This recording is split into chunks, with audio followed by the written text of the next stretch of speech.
Saludos queridos estudiantes. Hoy día vamos a tener un tema muy especial que nos va a hacer reflexionar sobre cómo es que nosotros realizamos diferentes labores o acciones con las personas diversas a nosotros. Entonces vamos a un poco a conocer este tema, iniciándolo siempre con una historia, algo muy interesante que nos pueda llevar a comprenderlo dentro de nuestra área de desarrollo personal, ciudadanía y cívica. Vamos a conocer a un joven muy especial, un chico problemático que nos deje trabajar. Así se llama esta historia. Ya termina el año y en quinto de secundaria van a trabajar en equipo en el área de ciencia y tecnología. Tienen que diseñar prototipos tecnológicos aplicando lo visto en clase. La profesora divide los grupos de 3 en 3, con una excepción. Como siempre, a Tomás le toca trabajar solo con Alberto. Tomás sabe que siempre es un riesgo trabajar con Alberto, pero también sabe que puede aprender mucho de él, sobre todo en áreas como ciencia, justamente. También puede suceder que Alberto se ponga nervioso, que ya no pueda trabajar, que se altere y que haga movimientos repetitivos o incluso que se ponga a gritar. Más aún ahora que están haciendo un trabajo en equipo y que los estudiantes aprovechan para hacer más bulla. Además, a esto se suma que Tomás está cansado de que siempre suceda lo mismo, siempre le toca apoyar al chico problemático y ver la forma de calmarlo. Como bien predijo Tomás, la bulla puso nervioso a Alberto. Lo peor de todo fue que Tomás pedía que por favor que bajaran el volumen, pero había estudiantes que se hacían bromas y otros que estaban muy concentrados en la estrategia que emplearían para empezar el prototipo. Es ahí que lo vemos a este joven que comienza a desesperarse. Finalmente los temores de Tomás quedaron cortos. Alberto empezó a golpear la mesa compulsivamente, cerró los ojos y empezó a gritar. Tomás, comprensivamente, como siempre, le dijo a Alberto que no era para tanto y que se controlara. La profesora llama la atención a Alberto. Este no escucha ni a Tomás ni a su profesora. Al ver el gran alboroto que propiciaba la reacción de Alberto, la profesora pedía con fastidio que por favor lo retiraran de la clase, pues no dejaba trabajar a sus compañeras y compañeros. 3 estudiantes tuvieron que sacarlo de clase a jaloneos, mientras otros iban a buscar al coordinador de tutoría para que vieran qué hacer con él. A Tomás le molestó la forma en que sacaron a Alberto, más aún porque había pedido que hicieran menos bulla y no le hicieron caso. Tomás conversó sobre esto con otras compañeras y compañeros que también se veían preocupados por cómo se manejó la situación. Tomás dice: me parece demasiado lo que han hecho con Alberto. En clase ya saben cómo reacciona cuando hacen demasiada bulla. María dice: lo que quieras, pero eso no justifica que nos distraiga a todos, los que sí queremos trabajar. Carlos dice: mira, a mí me cae bien y podemos conversar de algunas cosas, pero la verdad es que ese chico desde que llegó no se ha adaptado. Deberá buscarse otro colegio. María repite: ¿pero qué colegio? Alberto es muy inteligente, sería una pena que dejara de estudiar. Tomás les dice: sí, pues ni la profesora ni nadie parece saber qué hacer. Quiero que por favor contestes estas preguntas, que pares un momento y luego de la clase, obviamente de escuchar toda, puedas contestarlas todas ellas. ¿Crees que la medida que tomó la profesora fue adecuada? ¿Por qué consideras que fue adecuada o por qué no fue adecuada? ¿Qué crees que se debería hacer en este tipo de situaciones? ¿Y por qué crees eso realmente? ¿Qué harías tú si estuvieras en el lugar de Tomás? ¿Y por qué actuarías tú de esa manera como estás contestando?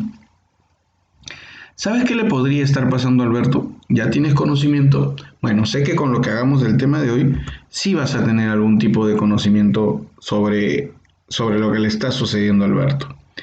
Lo que pasa es que todas las personas somos neurodiversas también. Todos tenemos diferentes capacidades intelectuales y diferentes habilidades. Y entonces no todas las personas van a ser totalmente habilidosos. Tú sabes que hasta cuando te miden el coeficiente intelectual existen grados diferentes de ese nivel para entender qué capacidad tienes para entender algunas de las cosas que te van explicando. Pero el caso de Alberto no tenía nada que ver con lo de la inteligencia, sino él lo que estaba desarrollando era un trastorno que en múltiples casos ahora les dicen condición, obviamente, que es importante que nosotros la podamos ir conociendo, ¿no? Es del espectro autista esta condición.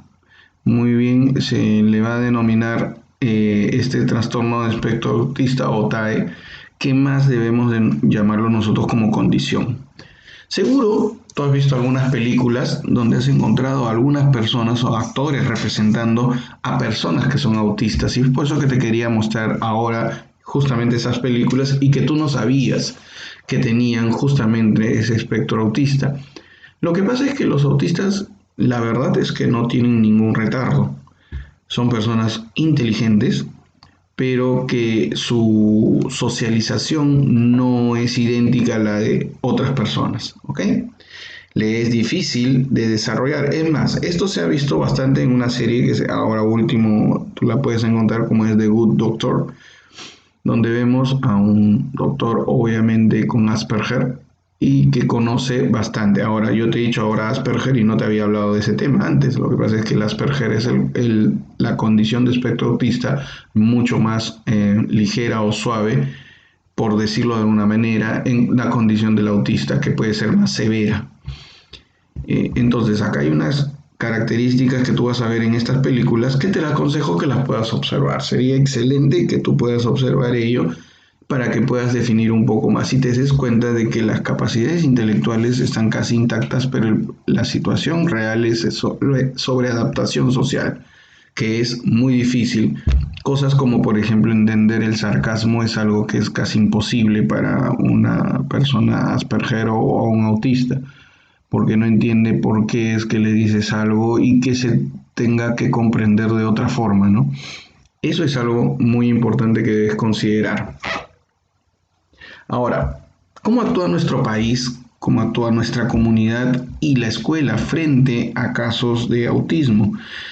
Normalmente han actuado de forma exclusiva, o sea, excluyente, mejor dicho, no exclusiva, excluyente, donde retiraban de los grupos a justamente las personas que eran distintas, aislándose para que vayan a una educación especial, como decía su compañera, pero entendiendo de que ellos tenían un problema, pues, de inteligencia, cuando ese problema no lo era.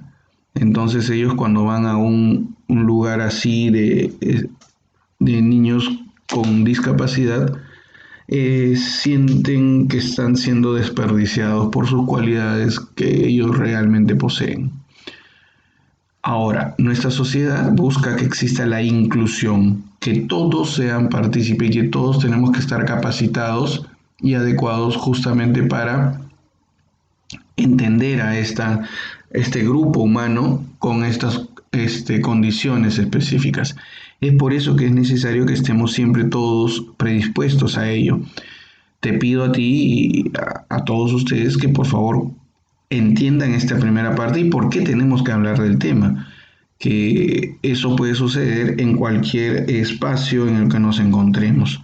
Ahora, en estas condiciones en las que estamos haciendo una enseñanza remota, obviamente de repente no podemos convivir con esta realidad, pero cuando esto concluya vamos a tener la oportunidad de hacerlo. Vamos a reconocer también algunos valores y principios que tenemos que entender aquí. Por ejemplo, el hecho de ser una persona que sea empática, que se ponga en el lugar de ellos, reconocer lo que es sus habilidades, que nosotros debemos respetar a los demás, ser responsables y comprender las diferencias existentes. Solamente así nosotros podemos hablar que nos encontramos en una sociedad inclusiva, que ese es el objetivo de hacer una clase como esta, de entender que existen diferencias, pero que todos tenemos que ser partícipes de ello y que tenemos que defender cuando en algún momento a alguien con algún tipo de condición le pueda ser afectado por otro que genere ese tipo de maltrato. Eso es importante a considerar. Ahora, nosotros en general tenemos que tener una posición ética, ¿ok? Ante los diferentes tipos de problemas que existen. Y yo, antes de seguir hablando de lo que era En este caso, por ejemplo, de autismo, quería decirte que en general todas nuestras actitudes, y por eso traje unas imágenes que tienen que ver, por ejemplo, con política, sobre las cosas que tenemos que hacer. Generalmente ambicionamos o queremos cosas y nos olvidamos de lo importante o de lo que realmente tenemos que hacer. En nuestra sociedad, por ejemplo, queremos sentirnos bien. Entonces nosotros pensamos solamente en nosotros mismos y no nos damos cuenta que existen otras personas que conviven con nosotros. En este ejemplo que tenemos aquí, tenemos a, tenemos a una persona que su único objetivo es querer llegar al poder y no le importa la forma en la cual va a tener ese poder, ¿ok? Lo ambiciona y quiere llegar y punto. En este caso, las personas no quieren escuchar y necesitan un mediador. En el caso de nosotros, en el tema que hemos colocado, es que tenemos que darnos cuenta de que existen otras personas diferentes y que tenemos que actuar siempre con ética con ellos. Y de esta forma tomar algunas decisiones que significan ser autónomo en las decisiones que podemos tomar, entendiendo también que en cada decisión que tomemos hay una responsabilidad y hay unas consecuencias, ¿no?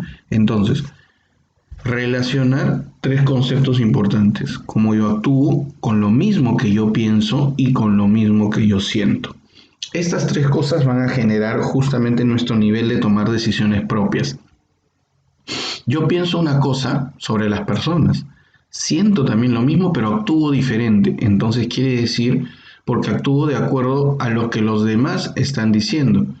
Entonces yo ya no estoy actuando de forma autónoma. Y eso es lo que hay que comenzar a comprender sobre estos tres puntos. Tu pensamiento es importantísimo y tiene que ser producto de lo que también convives, obviamente, pero tiene que ser una representación de lo que estás sintiendo. Y todo está unido entre ello para demostrar que eres una persona autónoma. ¿Cómo abordas estos casos de autismo con autonomía? Tomando tus propias decisiones, entendiendo qué cosa está bien y qué cosa está mal, siendo más comprensivo. En casos como el que hemos visto, podríamos haber entendido que si estamos haciendo bulla, estamos generando algo, ¿por qué no pudimos todos estar calmados para que estas cosas no pudiesen suceder? No ser tan egoísta porque no era nada del otro mundo y no era difícil poder mantener el silencio respectivo, ¿no? Ahora, debemos también prevenirnos de realizar actividades violentas porque tenemos que atender a esa diversidad existente. No podemos permitirnos nosotros justamente tener acciones de violencia de forma pues psicológica, de forma física, de forma verbal o de forma social. Y este es un caso de violencia social en la cual estás excluyendo a alguien. Y cuando tú excluyes, eso se denomina justamente exclusión social, porque no lo quieres contigo, porque es más fácil alejarlo antes que resolver el problema. Eso es a lo que debemos atender en este momento. ¿Qué estrategias podemos tener para prevenir la violencia? Bueno, primero círculos de mediación, que son los círculos que se realizan antes de que suceda algún tipo de violencia. En este caso, se podía haber capacitado, se podía haber reunido a todos los alumnos o como yo estoy haciendo, hablándote del tema. Esto permite tener estrategias para ver cómo poder prevenir cualquier tipo de acto de violencia con las personas que son diferentes. Y no solamente estamos hablando de este caso, sino personas, por ejemplo, que pueden ser ciegas, con discapacidad física o con otro tipo de discapacidad auditiva. Entonces hay que justamente ver una reunión siempre antes para que no exista ningún tipo de caso posterior. También círculos de sensibilización, promoviendo relaciones igualitarias y con equidad, buscando que a todos se les pueda dar por igual, pero al que necesita más, entregarle obviamente más por esas diferencias, buscando justamente la equidad en todo sentido. Y posteriormente un cuidado y acompañamiento dentro de la escuela, que es sumamente necesario. Yo te voy a adjuntar este video también para que tú lo puedas ver y puedas conocer aparte de este video que has tenido y te voy a solicitar que hagas este trabajo, describas en una hoja de papel una historia y contestes estas preguntas. Bueno, ahí nos vamos encontrando. Espero que te haya gustado el tema de hoy. No te olvides, haz tus trabajos y mándamelo por correo.